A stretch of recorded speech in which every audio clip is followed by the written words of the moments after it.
ToGC may be a short raid and it's all about bosses, but that's all the more reason to want to know how to parse in this raid. So today is going to be your ultimate Death Knight's parsing guide or damaging guide for Trial of the Grand Crusader. I'm going to focus primarily on unholy DKs in this video. If you want me to talk more about Frost, then let me know, but Frost is a relatively simpler thing to do in this raid, I would say, and also you can just use pretty much the exact same strategies when utilizing your cooldowns. With that being said, this has been my luckiest phase ever, and my DK is already almost full bis and ready to go into Race to ICC World First, which my guild is going to be doing for the first time. Although I have been extremely unlucky in real life because of a family tragedy, which means I might be uploading very rarely for the next couple weeks, so just be aware of that.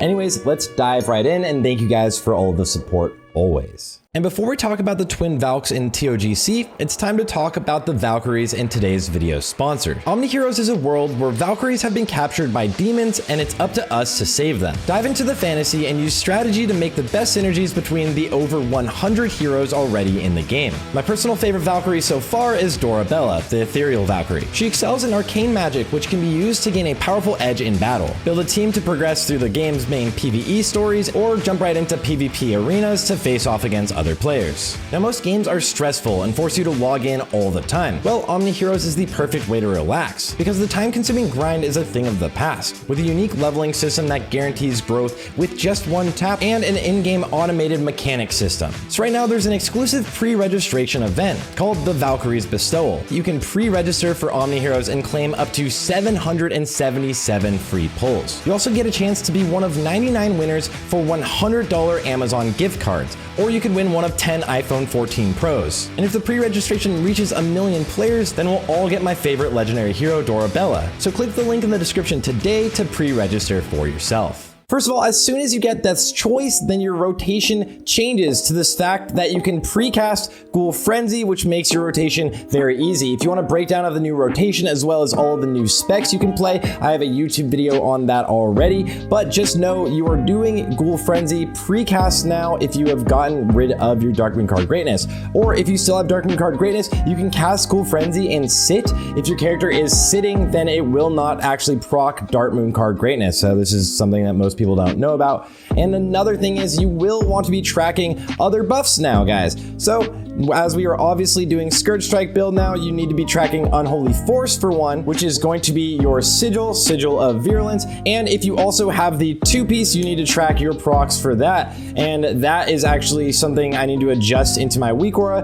but you can see Unholy Might right here. The new edited weak aura will be done right after I finish making this video. Probably should have done it before, but whatever. And also for talents, as Frost, you're probably still playing Frost Blood, but if you're Unholy, you have the option of being the normal Morb spec, which you at least need one of these in your raid. You can also go the Evil Green Face spec with Scourge Strike and improved Unholy Presence, so you never actually have to go into Blood Presence unless you're doing a lot of cleave. Or my favorite spec is going to be the Evil List spec right here. This is the spec that I am going to be using on my main, or am using on my main, but a lot of people do love Evil Green Face, and in a single target situation this can be stronger, and you can absolutely still get 99s as normal Morb Scourge Strike spec. So don't worry about it, guys. It changes your rotation slightly. Again, that video is in the description. All right, diving right into Northrend Beasts. Now this is a 2 gargoyle fight, so you're gonna wanna at least pre-pot. You don't really get that much usage out of it, but make sure you're using a pre-pot. If you are a Frost DK, obviously you're gonna armor pre-pot here.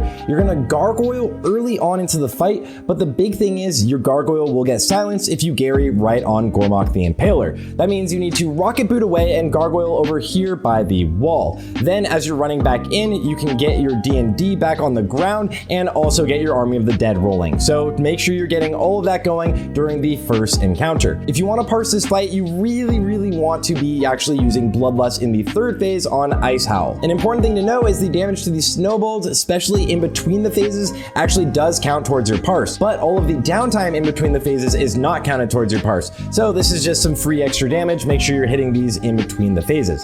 Then DPS the snakes. Ideally, you'll DPS the snake that is not stationary, the one that's on the right dread scale, because you don't get knocked back and have no downtime. But if you are fighting Acid Maw, make sure to try to AMS the debuff.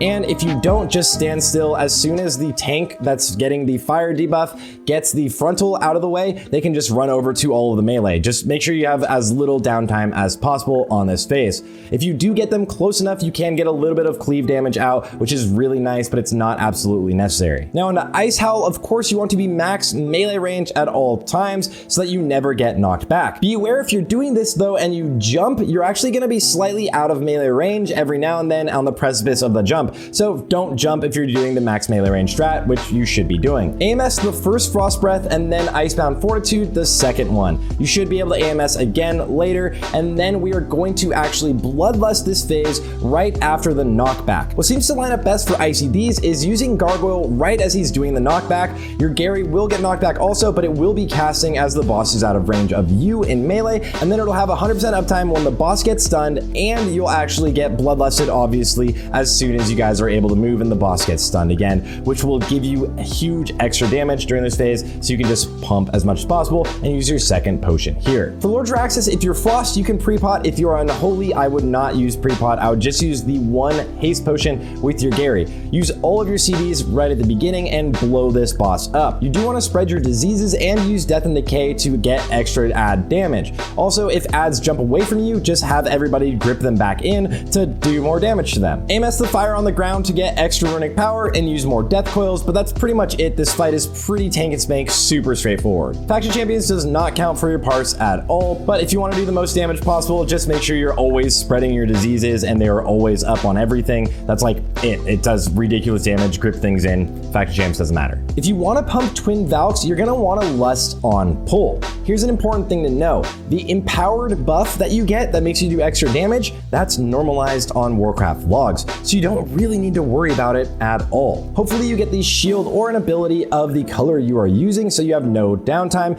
but if you need to, the best way to parse is when you're switching DPS to shield break the other one, then you'll actually want to switch colors yourself. The whole raid switches colors, and then the tank can drag the boss over to the other portal. Then you just grab your color again and go back to your normal situation. But this is what all of the top parses are doing, because if you are doing max damage to your target, then redundantly you are doing more damage. Also, because the empower damage is normalized, you can use things like AMS for runic power and bone shield to get your normal extra damage up. I should mention, if you're Horde, you have an extra consumable you can get to do a little bit extra attack power towards undead, and if you're Alliance, you have a consumable to do extra attack power to demons. If you want to get a 100 parse on Anub'Arak, you're gonna need to Zerg the boss. At least for now, we might still be able to do more damage without Zerging the boss with 1,000 DKs, but don't worry about that. You can absolutely get 99s with the normal strategies if the boss actually does a submerge phase. Make sure you spread your diseases and keep Death and Decay up, especially when the ads are out.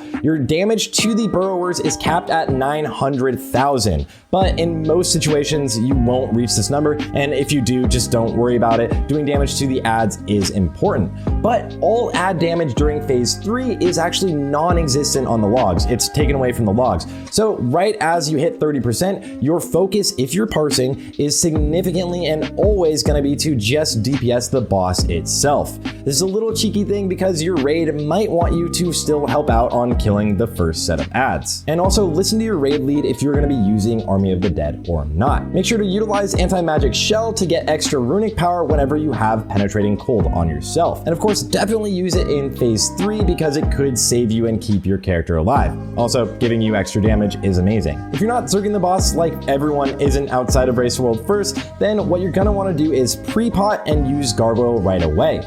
Then you are going to get another Gary later on in phase 3 during the Bloodlust, and you will use your normal potion. Damage to the Swarm Scarabs while Anub'Arak is burrowed does not count at all to your parse, but it is useful to actually help out your raid. Although you might not want to proc some of your ICDs during this section if you're Giga going for parsing. And from there, pray you get Death's Choice or Death's Verdict. This thing is ridiculous, and try to get as much gear as possible because you are going to be so powerful moving on into the beginning of ICC. For the first couple weeks, your DKs will probably giga carry your raid along with your warlocks, and then DKs will hard fall off, although frost DKs do look really good and blood DKs can look amazing this phase. If you want to see an awesome blood DK, check out Incandescent. I'll have a link to his videos in the description as well, because he is a giga pumper. Thanks for watching, guys, and of course, if you like this content or want more, or want to see a parsing guide for any other classes, of course, make sure to like and subscribe and let me know in the comments. If I missed anything or any other strategies, of course, also let me know in the comments. And one more time, shout out to Omni Heroes for sponsoring this video. I'll see you guys all on the next one.